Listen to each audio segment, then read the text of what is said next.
Assalamualaikum barudak. Waalaikumsalam. Iya, kita lanjut hiburan kita. Ya nongkrong setelah lama sekian ya. Berapa hari gak nongkrong? 2 hari. Kemarin masa kemarin kayak nongkrongan ke loba cerita hungkul. Iya, tapi aku kangen sama kalian. Ya kangen. Jadi sekarang kita kedatangan tamu dari jauh. Iya, jauh. Pokoknya kalewatan hiji imah. Pokoknya di mana teh? Tetangga kene. Ya anggap aja lah jauh pura-puranya lah. Biar ini seakan-akan wow gitu. Ya. Iya, Purworejo ya, lembur teh ya. Limbangan. Oh, Limbang. Lembur orang tua gitu. sepuh. Ayo tetap rumah mah itu di situ ya. Itu mah kabuyutan. Kebuyutan. Kebuyutan. Jadi gini Pak Reja. Jadi sekarang teh Pak Reja teh lagi sibuk apa? Kalau saya mau lebih sibuk, mungkin sebelum saya mengintrokan kesibukan, memperkenalkan diri lebih siap. baik. Perkenalkan diri. Ya benar. Ya saya itu Reza. Teman-teman dari 3 sekawan ini, benar. saya Yang merasa diberi kehormatan menjadi pembicara dan diajak. Iya, Ya, yang diajak kemarin dalam di pembicaraan. belakang kamera ya. Ya, Ya, anu nutup kieu geuningan. Itu nutupan kieu. Bahasa kurang di video gini. Ini kameramen kita. Iya, langsung kieu nutupan bibir so imut. Padahal mah eta sebenarnya. Padahal Padahal mah penonton teh nunggu-nunggu si Ari kasep. padahal Enggak ada daguannya. Ada daguan. Teh aya sebenarnya aya nu ngadem ka urang teh. Itu siapa cenah yang nutupin itu teh? Nutupan kumis. Jangan itu. Cek dirinya teh, jangan itu mah borok bibirnya. Itu oke, bos. Itu mah kumisnya kayak Happy Lele gitu. Jadi Reja ini tuh teman kita waktu SD dulu. Teman kita ya. Iya. Oh, Kita Kita dianggap soalnya kan sama kamu ding beda generasi. Oh iya ya. Beda generasi. Manin doaan mah nu generasina teh non anu game teh anu diudag-udagu sa iya. anu dina film kartun teh sa sih? Ya lebih jelas. Si Sipa teh sa? Polisina teh? Oh si Ladusing. Ladusing ya. Ai urang mah zaman lah. terus 10 anu orai gitu. SMS net jangan dibalas. Ini nomor ibu aku gitu. Jadi gimana Pak Reja? Kan tadi sudah memperkenalkan. Nah sekarang kegiatan Pak Reja tuh sehari-hari itu apa gitu Mas? Ya, geus bawa ka Bogor can. kayak nu mana heula ieu teh ngajawabna. Iya, urang mah gampang. Teu dijawab kita naon urang. Tong dijawab atunya. Oh, jawab atuh. Iya, tadi belum dilanjut ke soal kegiatan. Kegiatan sehari-hari sekarang. Ya, saya sekarang membantu usaha orang tua mungkin ya. Iya, bagus. Ya, kalau misalnya untuk bidang usahanya sendiri kan lebih ke manufaktur.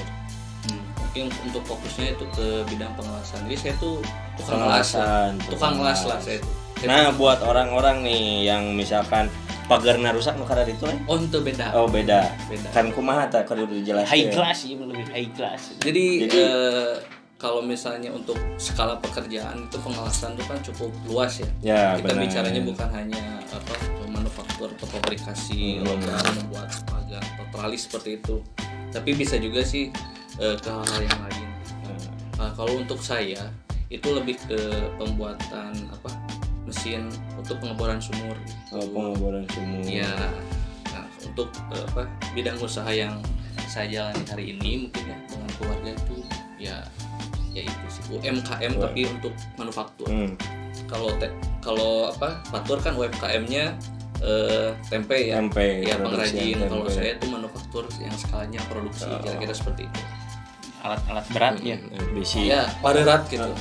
Ciga sumur bor gitu kan, sumur bor. Tah jadi bisi di imah tak kurang cai, ka dieu jieun sumur bor anjing. Jadi mah cai teh tuluy ngocornya. Iya nya Betul. cepat lebih Tapi- cepat pakai alat-alat canggih Heeh. digali gitu. Oh itu Ya langsung Iya. muter tiba mau di Naruto. Pareja di turun orang bisa minggu ya wah cai pareja kumaha nya bisa di border itu apa kumaha? Eta mah kudu ka tukang bor. Kalau saya mah bikin alatna. Oh, alat. Saya bikin alat. alat nading jadi Beda. penyupport. Iya, Supporting pekerjaan. Nah, Saya mah gitu, gitunya. bener. Nah, gitulah. Oh jadi aktivitas teh aya nama gitu ngebantu orang tua juga gitu. Iya, paling itulah dan mungkin sisanya selain nongkrong baca-baca buku lah. Oh, Wah, benar. mantap. Ini nih teman saya yang satu ini anjing. Anjing banget. Jadi wawasannya itu ayo orang mah wawasannya itu hanya sekolibak. Ini mah seguluk-gulukan. oh. Jadi Seantero jagat. lain tadi saya ya pas lihat media sosial ribut di jalan Ribut. Oh, anjing. Oh, saya cangka jalan nih hari ini gitu. Saya kebetulan ke jalan pareja. Ke jalan. Tadi teh pagi-pagi teh. Jadi ngaja melibat tagor itu melibat tagor ke gacu Tuh. di ujung berung gorengan dong. Orang kebenaran ngandirkeun salah handphone ka budak Iya. daerah Cibiru. nah, terus Cuman pas di jalan Nu ramena teh di Cimahi nya anjeurkeun budak ka Cibiru. Ramen. itu gitu Mantep. rutena bos. Jadi pas ke Cibiru teh emang ningali rombongan-rombongan anu jiga Koi gitunya. konvoy buru-buru pabrik gitu pas ku urang Gangster cigana di. Urang pan ditanya Lain. anu pasakar anu rombongan eta teh kurang ditanya salah sahiji. Bos iya ya naon curang teh. Demo A. Sabari jeung tengah artis ya tapi demo Demo naon. demo curang. Wah, Jelema abi mah giringan we. Oh, dibere duit. biasa sih Geuring, ading Kang. nuku apa si ading demo teh iya demo dispenser ke ibu-ibu kayak gitu Oh, demo masak. Demo panci. Salah anjing. Salas iya ini mah naik. iya biasa kan sok aya nih kayak mah bu ini beli kompor ini mah apinya warna ungu Padahal bagus padahal mah Tapi orangnya tadi teh ningali di IG teh bahwa ke rame lah naon isu-isu teh naon lah. Orang ge masih kurang paham gitu can paham pisan soal eta teh tah. Mungkin da sadenge-denge mah ciga naonnya ciga omnibus law gitu nah lah. teh naon tah Oh, ya. Omnibus Law. omnibus law teh naon saya mah nya tah apal gitu Karena orang mah kan tidak terlalu iya nya maksudna teh. lain omnibus law teh naon eta cenah di anu ribut ka Jadi kumaha kantor tah? DPR gitu Omnibus law menurut Pareja teh kumaha? Jadi kalau misalnya bicara secara apanya hikayat mungkin ya. Ya. Jadi istilahnya dasar atau apa ya bahasa keren teh epistemologi gitulah. Jadi itu awal mulanya dari mana kira-kira begitu. Ya.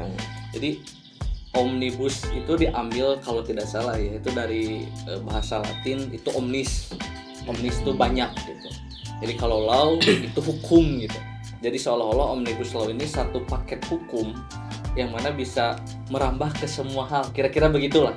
Ya. Nah, pada saat itu kalau tidak salah omnibus law ini pernah dilakukan kalau tidak salah yaitu di negara Paman Sam atau Amerika sekitar tahun 1800-an gitu kan. Jadi filosofi dari bahasa ini teh dipakai di Indonesia ternyata oleh oleh pemerintah gitu. Ya. Kalau tidak salah ya, pemerintah pertama mengucapkan omnibus law ini ketika pertama pidato lah kenegaraan. Kalau tidak salah waktu pertama dilantik kalau tidak salah. Beliau bilang aduh mohon maaf tadi ada gangguan teknis memori penuh kita lanjut lagi sampai mana tadi Jadi sampai mana tadi teh? sampai LSM ya. mungkin ke belakang sedikit lah. Boleh. Jadi RUU Cipta Lapangan Kerja. Nah, sebenarnya. Jadi RUU Cipta Lapangan Kerja ini entah kenapa banyak reaksi langsung. Mungkin ya kalau pendapat saya atau opini saya beban pemerintah hari ini itu cukup besar karena di periode sebelumnya juga banyak RUU atau undang-undang yang cukup bermasalah seperti RUU KPK, Kebetulan yang kemarin ya. 30 September 2019 saya ikut aksi kebetulan ke gedung DPRD Jawa Barat waktu itu cukup ramai lah demo. Ya. Sampai beberapa kali demo kan itu. Itu berjilid-jilid tuh demonya. Berjilid-jilid. Gitu. Nah, ditambah dan mungkin pamungkas lah pemerintahan hari ini itu RUU Omnibus Law atau Cipta Lapangan Kerja tadi, yang mana itu banyak reaksi tapi negatif ternyata, entah mungkin ada semacam susunan-susunan atau ada kepentingan-kepentingan di dalamnya. Saya tidak begitu tahu, tapi terendus lah, agak tercium sepertinya nih ada nih. Banyak meme-meme. Ya, banyak orang yang berpendapat bahwa ada tanda kutip ya, ada oligarki di belakang pemerintahan ini. Nah, gitu ya. Nah, jadi RUU Cipta Lapangan Kerja ini diselewengkan lah atau maknanya diganti lain jadi RUU Cilaka. Nah, gitu. Karena memang membuat cilaka bangsa inilah. Kira-kira seperti itu pendapatnya ya. Opini publik itu seperti itu. Nah, dari beberapa sumber yang saya pernah baca gitu, ternyata RUU Cilaka ini atau Cipta Lapangan Kerja ini ada beberapa aspek. Itu diantaranya itu ketenagakerjaan, pendidikan, pers, dan lingkungan hidup. Jadi memang Omnibus Law ini semacam paket undang-undang atau rancangan undang-undang yang mungkin bisa membatalkan undang-undang yang telah berlaku. Kira-kira seperti itulah definisi sederhananya. Nah, yang jadi aneh itu kok pemerintah terkesan diam-diam dan sepertinya kalau ada opini publik atau masyarakat yang berbicara itu sepertinya tidak terlalu didengar. Nah, ini nih. Itu apalagi kan, sekarang kan lagi COVID, lagi pandemi itu. Sempat-sempatnya ngobrol-ngobrol kayak gitu, bukannya pemerintah mikirin ini gimana caranya. Lagi marak-maraknya lockdown ya. Maksudnya membasmi pandemi ini tuh kayak gimana gitu maksudnya tuh. Nah, jadi disitulah mungkin ya ada semacam opini-opini masyarakat yang sangat mungkin ini pemerintah kok begini amat ya. Mungkin ngecapnya paling jelek tuh presiden begini banyak lah, tapi lebih ke negatif gitu. Nah, sebetulnya kalau saya membaca dari psikologi presiden sebetulnya begini, kenapa Cipta Lapangan Kerja ini seakan dikebut. Presiden kita ini terkenal tidak terlalu ribet orangnya. Presiden ini tuh gitu. Jadi pengennya tuh efisien, cepat gitu. Cepat. Jadi ya dengan tanpa memikirkan rakyat kecil kayak gitu ya, Pak? Atau sepertinya kalau nurani terbaik presiden pasti memikirkan pasti. Tapi bagaimana di sekelilingnya. Nah, itu faktor itu kan gitu sebetulnya. Nah, banyak kontroversi, fraksi beberapa partai, beberapa ormas lah cukup lumayan, tapi tidak sedikit juga yang mendukung. Tapi dari mendukung ini sih sebetulnya ya kita tahu sendiri bahwa mereka sebelumnya itu mendukung juga pemerintahan ini berlanggeng sampai 2 periode sebetulnya. Jadi kalau yang mendukung waktu Pilpres otomatis mendukung RUU Cilaka. RUU Cilaka RUU Cilaka. Nah, karena pemerintah mungkin sedikit gerah dengan istilah cilaka, dihilangkanlah lapangan jadi Cipta Kerja gitu. Nah, sampai RUU Cipta Kerja ini ya meskipun diganti namanya tapi pasal-pasalnya tetap ada yang kontroversi. Pasti ya. Nah, disinilah reaksi masyarakat muncul seperti itu sih. Nah, ini nih yang saya mau ada nih dapat nih saya poin-poin RUU Cipta Kerja. Ini saya mau nanyakan aja. Ya saya sebagai orang awam lah. Jadi di sini ada salah satunya poin-poin ini banyak sih ya. Kalau disebutkan satu persatu kan banyak lah pembahasan. Ya kita pilih aja nih satu-satu ya. Jadi gimana pendapatnya? Terus ini nih, pekerja yang mengundurkan diri tidak mendapatkan apa-apa. Ya. Jadi misalnya itu kalau misalnya saya kerja atau misalnya yang mengundurkan atau dikeluarkan itu jadi nggak dapat apa-apa gitu pesangon. Istilahnya tidak ada pesangon. Biasanya kan dapat pesangon atau uang naon gitu. Ya. Oh jadi sekarang mah ditiadakan gitu? Ya, kemungkinan seperti itu ditafsirkan oleh pengusaha atau yang punya perusahaan lah kira-kira seperti itu gitu. Ya. Jadi memang yang disoroti buruh tadi kan Pak Dik bicara itu tentang buruh ya.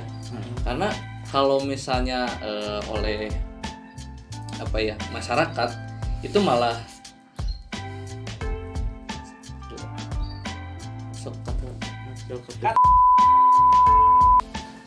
ya, jadi kalau misalnya dari tadi ya tulisan itu mengutip dari mana itu KSPI bukan? Gak tahu, tetap dari media sosial. Coba ya saya pinjam HP-nya. Oh iya, sumbernya itu dari KSPI itu, dari Konfederasi Serikat Pekerja Indonesia. Itu bisa ditafsirkan seperti itu. Jadi kemungkinan perusahaan itu tidak punya semacam wewenang untuk mensistemkan jam sostek lah, atau mensistemkan pesangon gitu contohnya. Nah kalau setahu saya sih berdasarkan informasi yang telah terjadi cukup lama, sebetulnya pesangon itu ya uang nu kerja kene gitu sebetulnya. Ya. Jadi bukan apa namanya, bukan seolah-olah perusahaan ngasih bonus nih gitu untuk hari akhir gitu, hari terakhir gitu, hari akhir ya. Hari terakhir di perusahaan jadi saya kasih bonus gitu, nggak begitu tapi jika iya mereka THR gitu ya tunjangan hari raya jadi sebetulnya THR atau tunjangan hari raya itu ya uang pekerja kene sebetulnya. Cuman kan tiap gaji dipotong sekian persen, cuman aja pekerjanya aja yang nggak tahu gitu, yang nggak sadar gitu, tahu-tahu punya sekian ya seolah-olah perusahaan yang ngasih gitu. Maksud teman jadi beri nyaho maksudnya. Ya memang seperti itu. Dengan adanya ini jadi tidak ada uang ini gitu. Ya jadi tidak ada semacam kewajiban, perusahaan berkewajiban untuk mensistemkan pesangon gitu. Kalau tafsir dari sumber tadi itu seperti itu gitu kira-kira. Terus ada juga Pak Reja yang poin-poin ini tuh ngobrolin bahwa maksudnya itu yang jadi sistem kontraknya itu sekarang mah kayak gimana ya, jadi kita dibaca kayak jadi yang sistem kontrak tuh gimana perusahaan atau gimana itu maksudnya tuh? Ya jadi ada juga yang tafsir demikian, malah sampai tadi saya lihat di Kompas TV itu perusahaan Trans 7 kalau tidak salah CNN. Jadi si perusahaan itu berhak mengangkat, misalkan saya yang bekerja nih di satu perusahaan, ada perusahaan A, saya bisa sampai akhir hayat kerja di situ, terus aja kontrak itu nggak jadi karyawan tetap, terus aja di kontrak gitu. Maksudnya mah kontrak yang seumur hidup. Tadi baca-baca juga emang ada kontrak. Ya kan kalau kemarin kan hampir rata-rata kontraknya antara 2 tahun. Ya, gitu. Ada durasi lah. Ada durasi gitu maksudnya. Nah jadi seolah-olah dengan adanya RUU Cilaka ini atau RUU Cipta Kerja ini, perusahaan itu tidak berkewajiban untuk mengangkat lah. Kan analoginya begini, Anda kerja di saya, sudah mengabdi, sudah produksi, sudah apa, intinya udah berkontribusi. Kan harusnya ada semacam reward gitu kan, selain gaji, selain upah, pengangkatan, derajat karyawan, kira-kira begitu. Nah, biasanya menjadi karyawan tetap, nanti levelnya sudah supervisor atau apalah gitu, macam-macam. Biasanya gitu. Ada bonus ya? Ada bonus juga gitu, ada tunjangan khusus biasanya gitu. Gitu sih. Oh berarti hampir rata-rata yang tadi demo tuh hampir rata-rata tuh buruh yang ya memang pasti buruh yang paling kena sebetulnya, meskipun tadi kan ada pendidikan juga, ada pers juga, ada lingkungan hidup itu yang cukup cukup kontroversi lah. Tapi memang kalau dari segi masa memang buruh yang lebih banyak gitu. Soalnya tadi saya lihat ya di media sosial bahwa ada tim demonstran gitu kan yang datang ke salah satu perusahaan di mana ya, di Tangerang itu kalau nggak salah. Jadi mereka tuh kayak ngebubarin orang yang lagi kerja. Kalau nggak salah itu di Purwakarta. Oh Purwakarta ya. Itu di Garmen ya. Sulap. Aja tuh serius. Serius. Mana rek sulap? Enggak di sini semoga aja. Demian. Obrol serius mana? Apa saya? Anjing. Goblok. Ada di daerah Purwakarta gitu kan. Saya kurang tahu lah pokoknya yang emang dia tuh lagi kerja langsung dibubarin ya pada demo. Ya pasti sih suka kayak gitu memang rata-rata ya, kalau misalnya ada demo-demo besar terus ada salah satu perusahaan atau salah 2 perusahaan, salah 3 atau 10 perusahaan yang masih produksi biasanya pasti dibubarin. Maksudnya di blok serikat tuh pasti apa ya nabrak gerbang lah kira-kira begitu gitu untuk memberhentikan proses produksi yang ada. Aduh, bentar sun. Pareja. Dikit mana tuh ada Kita di jengkalan. Sieta. Mana tuh sih? cakro tinggal Sibuk mana? Mana tak? Karena itu cuma amit. Kita kabar dia bagi yang lagi kan. Eta mana Ada yang buat? Eta Ini, Ding, jadi gini, Ding. Eta teh naon? Sawo gitu kan. Sawo. Visi startup sih Oh, sawo. bentuknya gitu kan. Oh, Untuk anjing lihat lu sarua. Daripada jadi negatifnya. rada atah eta sama teh Dik. Oh, iya mah amis. Iya mah punten we nya ieu duaan kan nuju ngobrol seriusnya. ya Urang duaan kakak ngobrol ieu ngopi. Benar naon gitu. Nah, Tenang. Karena ini disuguhan. Soalnya lamun misalkan nya ieu nu duaan ieu kan ngobrolkeun serius gitu kan urang kan teu paham. Sebagai warga awam. Ente, Ding. Jadi ini, Ding. Aplusan. Nanti saya yang bercocok sama si kamu. Ini yang makan gitu. Kita mah bagian komedi. bener Siap. terus gini juga Pareja jadi soal itu tuh banyak juga ya di medsos Pareja ya kumaha tanggapan Pareja ya jadi ada salah satu apa ya kalau disebut jadi dia tuh kayak pengen menyuarakan rakyat nah ya Pareja pengen menyuarakan rakyat tapi tiba-tiba ada temannya yang emang mematikan mic-nya. Aduh, eta. Memang itu tidak boleh. Jadi gimana Jadi nih tanggapan gini Pareja? ya, Kumaha ya? dalam tahap berdemokrasi tidak boleh memotong omongan. Itu Nah. tidak boleh. Kok Jadi dilakukan berarti- oleh pejabat? Berarti orang salah dik. Mana ngupas eta orang kue. Gitu ngobrol serius sebenarnya teu bener. Eta mangke we tukang. Kan ini tanpa suara sih. Itu mah memberhentikan. Nah, Itu tidak boleh. Itu kan orang bi. Jadi seolah-olah kita Apa? menuju ngobrol di pakem, eta kenging gitu. Tidak boleh. Oh. Kalau memotong itu mah ya silakan, tidak apa-apa. oh itu mah yang menyuarakan mah kaumnya banyak Pak. Lebih mementingkan kaum banyak ya gini. Ayo marah Lebih mementingkan grup Golongan. golongan manehana mah. Nah, jadi kumaha cing tanggapan Pareja ta soal eta anjir. Ya. Banyak ciga netizen di medsosnya napikeun ka ngahujat dan gitu anjir. Parah pisan eta. Ya malah tadi saya lihat karikaturnya di Tempo ya, di koran Tempo, di majalah Tempo itu ada karikaturnya gitu. Jadi ada seorang perempuan ya berbajunya cukup mencolok warnanya gitu. Tahu lah itu warna apa gitu ya. Bener. Sedang memut gitu tah. Memut gitu set gitu. Jadi orang yang sedang ngomong mic-nya dimatikan. Aduh, itu kan tidak boleh ya. Jadi otomatis anu kon ngomong eta teh urang teh kudu nggerowong. Sedangkan di situ kan ada representasi pemerintah, otomatis tidak bisa didengar suaranya. Iya. Dia nggak lagi ngomong apa, mana ngomong naon sih. Nah, bener. itu. Punten Pak, kita heula. Lu leuteun anu Ya, ada. siap. Iya lah. Terus ada juga ya Pareja yang emang dia juga sama gitu yang emang menyuarakan rakyat juga rakyat ya kaum kecil sampai pemimpinnya tuh tidak dengar gini sampai malah dia diusir dari Gimana Itu. atuh ya? Itu teh diusir atau gimana atau walk out cenah keluar sendiri. Saya mah walk out we. Teu di waro cenah. Nah, keluar we. sampai malah dia memohon Ya, kepada yang mulia keluar. begitu malah sudah cigeunang enggeus anjing mencek aing geus ngemis-ngemis lah si eta teh Gitu.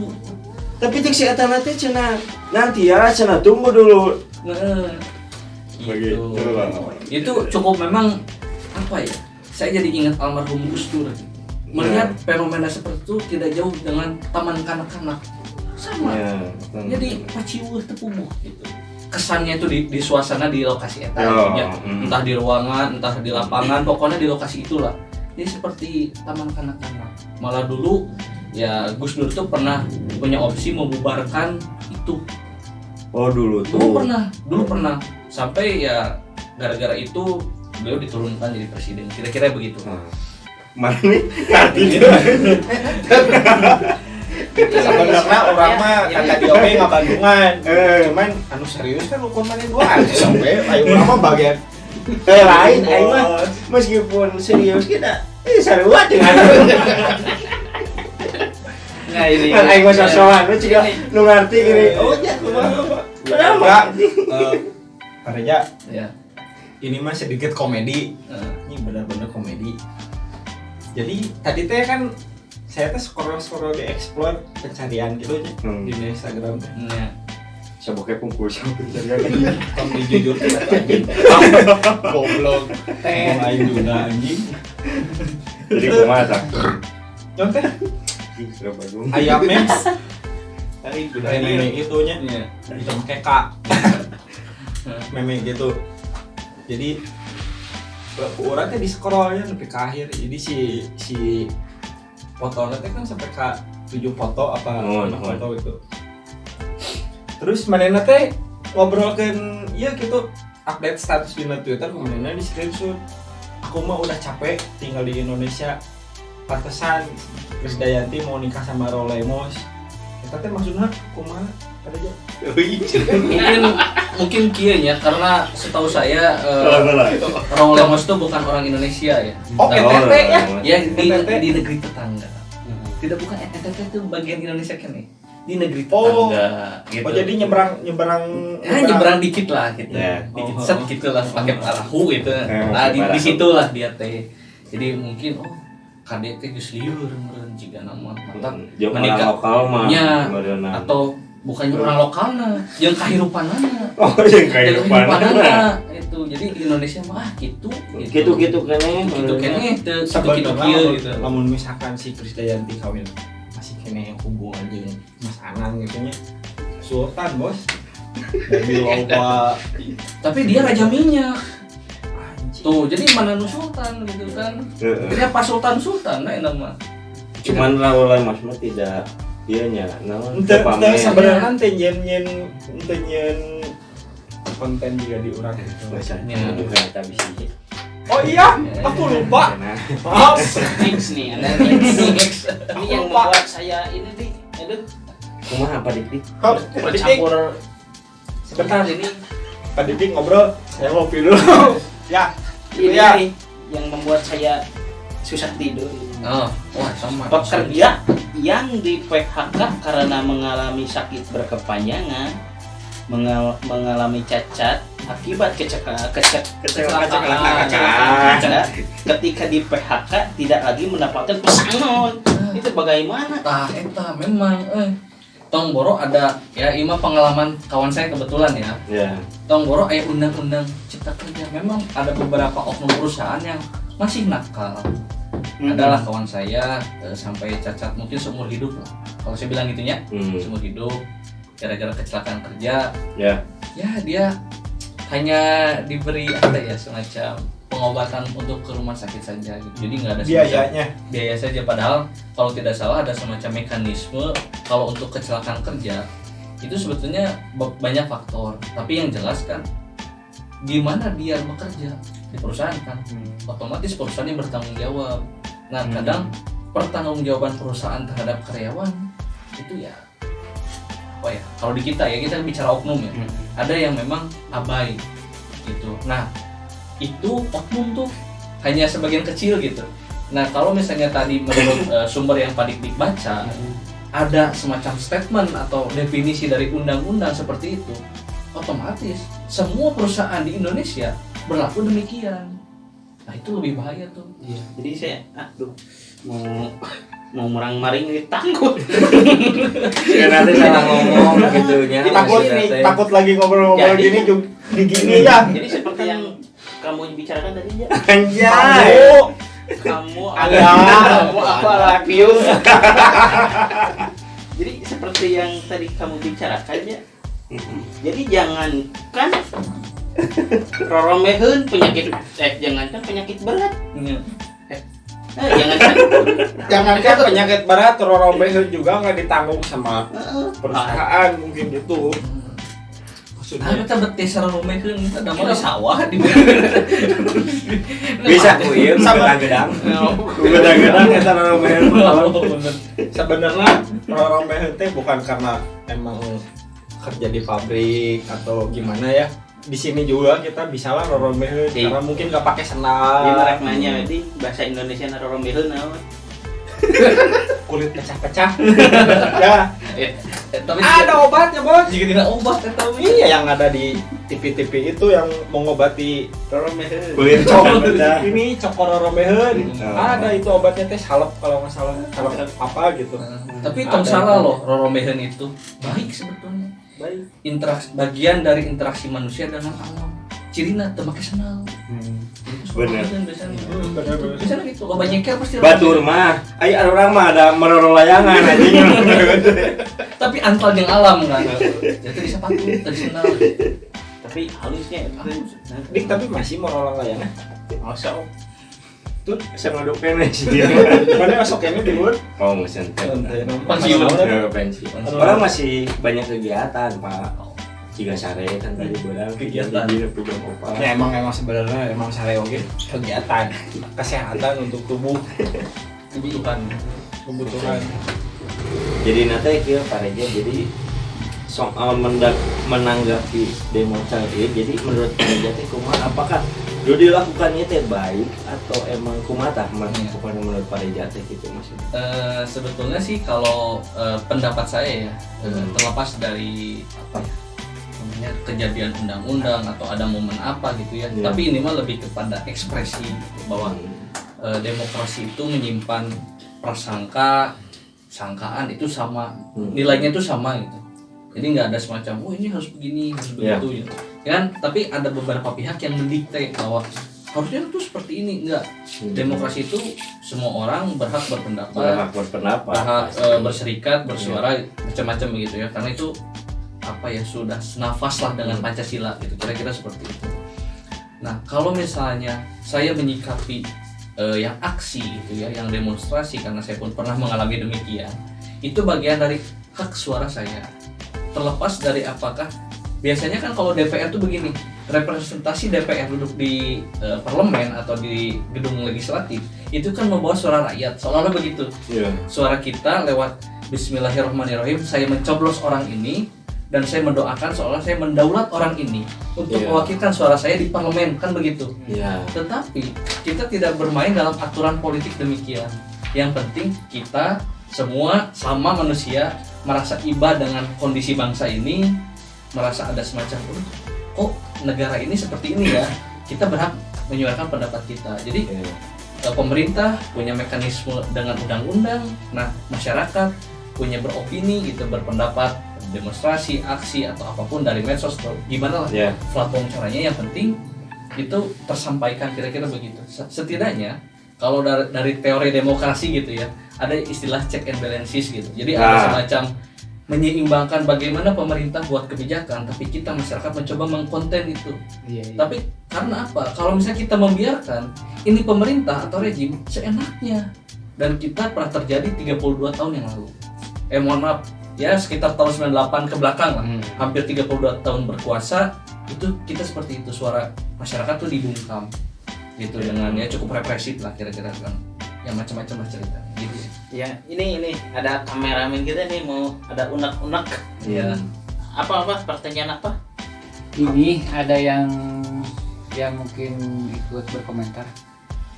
Kalau misalnya dari bagaimana jika semua karyawan sudah bisa memahami kondisi perusahaan, mau menerima keputusan perusahaan, tapi ada satu karyawan yang memprovokasi. Begini ya, kebenaran itu tidak mutlak kecuali Allah yang tahu, betul kan? Kebenaran itu bisa ditafsir masing-masing sebetulnya. Kalau misalnya tadi ada perusahaan tuh misalnya punya 100 karyawan, 5 atau 10 lah, itu provokator bisa disebut, atau agitator yang ngajak gitu. Ini gimana nih orang ini? Sebetulnya saya yakin lah, saya berhusnuzon ya, bismillah gitu. Dia tuh pasti mengerti sebetulnya perusahaan itu harus seperti apa. Karena gini ya, kenapa RUU Cipta Kerja ini bermasalah? Selain poin-poin pasal, kita sebagai bangsa atau orang yang beropini ini, wah ini undang-undang ini pro investasi, pro investor. Ya. Jadi tidak selaras dengan ekonomi Pancasila, seolah-olah ekonominya lebih kapitalis nih daripada lebih Pancasilais gitu. Nah, jadi kalau misalnya Pancasilais itu seperti apa sebetulnya seharusnya? Gitu kan. Pancasila banyak tafsir, oh begini-begini gitu, dari teori ini teori mana Soekarno merumuskan, BPUPKI mencanangkan itu dan menetapkan menjadi dasar negara misalnya begitu. Tapi tadi pertanyaan tadi, oh berarti si provokator ini yang disebut provokator ya, untuk mereka yang tidak suka ya, tapi kalau saya pahlawan tuh ya, memperjuangkan hak karyawan, bahwa tidak semua orang itu mengerti dalam memahami persoalan. Mungkin kenapa Anda kerja, saya ada tanggungan istri anak 2, mungkin macam-macam ya, karena pasti tanggungan ekonomi itu pasti jauh lebih berat. Beda-beda. Mungkin ada satu karyawan yang intelektualnya agak lebih daripada karyawan lain dan mengerti itu. Perusahaan dengan sistem ya, kalau Anda main macam-macam ya saya keluarkan, misalkan begitu. Adalah ya kira-kira begitu. Nah, pasti mereka yang sedikit ini, yang melawan ini, yang memberontak ini, otomatis dicap provokator. Gitu. Soalnya kalau dalam teorinya sebetulnya koperasi ya, mungkin teman-teman tahu lah apa itu koperasi. Yeah. Koperasi itu lebih adil daripada sistem kapitalistik sebetulnya. Cuman karena manusia itu punya semacam kepentingan atau dorongan pribadi atau hasrat gitu, ingin mendominasi gitu, dengan uang, dengan pamer misalnya begitulah, mencoba mendominasi. Nah, inilah yang biasanya ada nih di salah satu orang atau salah satu dua atau satu kelompok orang yang punya bidang usaha. Usahanya jalan, dia kaya sendiri, pegawainya itu sendiri.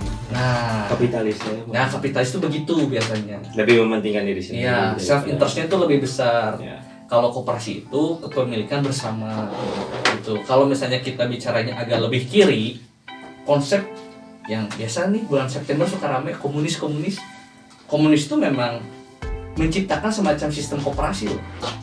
Ya. Gitu kalau dalam teori ekonominya, terlepas apa yang telah terjadi di Indonesia ya. Begitu sih kalau pendapat saya. Ya begitu. Ya, mengenai pertanyaan tadi. Jadi mengerti kameramen mengerti. Terima kasih. Ini ada yang mungkin ya ikut berkomentar juga. Oh, iya. Tapi tidak ditanggapi. Jadi ya sama Bapak aja bilang. Tidak sama saya mah. Sama saya mah kan kita mah bolok. Jadi ya udahlah, mengalirnya aja. Jadi begitu ini curhatan tentang RU. Bukan RU, telah diketok jadi UU. Ya, undang bukan rencana lagi, karena sudah disahkan undang-undang. Jadi undang-undang. Oh ya. Kalau misalkan undang-undang kan biasanya harus makan-makan. Itu mah undangan itu mah kenduri hajar itu mah. Kalau saya mah kalau undang-undang ya biasanya makan aja lah. Bodoh eta mah kumang kewe. Jadi itu curhatan. Tapi mungkin penutup terakhir ya dari saya. Jadi gimana? Jadi harapan saya, harapan kita semua, undang-undang ini tidak mutlak ya. Jadi tidak baku udah jadi, udah fix udah gitu jalan ya begitu.